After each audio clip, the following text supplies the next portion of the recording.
সবচেয়ে বেশি এফেক্ট হয়েছে কোন সবজি বা কোন ফসল? আমাদের ক্ষতির দিক থেকে আমরা সবচাইতে বেশি যেটা আমাদের গোলাতে ওঠার কথা ছিল সেটা হলো আউশ ধান। আউশ ধানের কৃষকরা প্রায় 20% কাটার পরেই কিন্তু এই দুর্যোগ।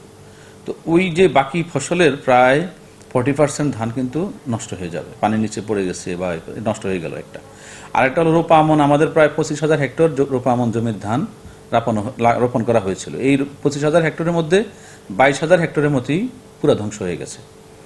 আর আমাদের ছিল যে আউশ ধান কাটবে, আমন রোপণ হবে, কিন্তু আউশ কাটতে পারে নাই, আমন রোপণ করতে পারে নাই। এটা একদিক থেকে ভালো হয়েছে যে এটা হলে তো এটাও নষ্ট হয়ে যেত। আমাদের আরও যেটা ক্ষতি হয়েছে কৃষকদের সেটা হলো রোপা আমনের বীজতলা কিন্তু প্রায় 50%, 3,000 হেক্টরের উপরে রোপা আমনের বীজতলা নষ্ট হয়েছে। এখন এমন এক সময় যে কৃষকের কাছে কিন্তু বীজও নাই, থেকে রোপণ করে, যার কারণে সরকারি প্রণোদনা কার্যক্রমের মাধ্যমে কৃষকদেরকে সহায়তা করার চেষ্টা করছে, উৎসাহ দেওয়ার চেষ্টা করছে।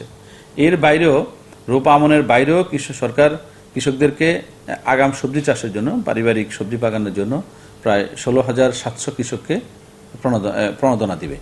সেখানেও বীজ সহায়তার সাথে আর্থিক সহায়তা আছে। এর পরবর্তীতে আগাম রবি ফসলের জন্য 8টা ফসলে, আমরা কুমিল্লা জেলায় 8টা ফসলে 15,000 কৃষককে প্রণোদনা দেওয়া হচ্ছে। সরিষা, ভুট্টা, ডাল ফসল, তেল ফসল, এরকম।